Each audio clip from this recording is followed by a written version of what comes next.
We trained and we left Pratt, Kansas. And we landed on Saipan in October of 1944.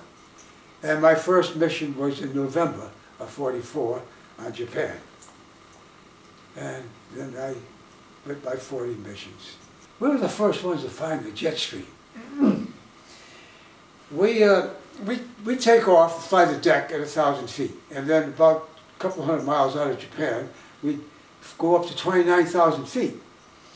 So my first time I was up there, I kept telling the pilot to correct to the left. Finally, I was over 30 degrees correcting to the left. So finally the pilot says, "We're heading for China."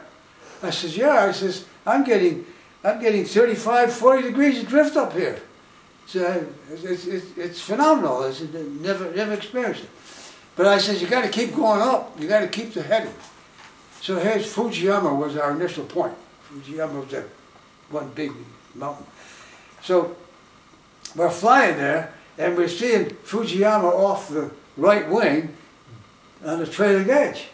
So the bombardier was saying, I said, I got to take over. I said, no, you can't, because you take over with this wind. I tell you, we got a 200-knot wind up here. It's unheard of. Never heard it before. But I'm showing a 200-knot wind, of course, according to my drift. So he says, okay, so the pilot and the bombardier together, we're going past Fujiyama. So he says, we're taking over. So the bombardier goes on automatic pilot with his the bombing site. So he took over, but they didn't make the IP, just as I told him. The wind drifted us south of Fujiyama, and we couldn't make the target. So we had to get a target of opportunity. So we unloaded our bombs on two railroads, junctions, and went home. Long life.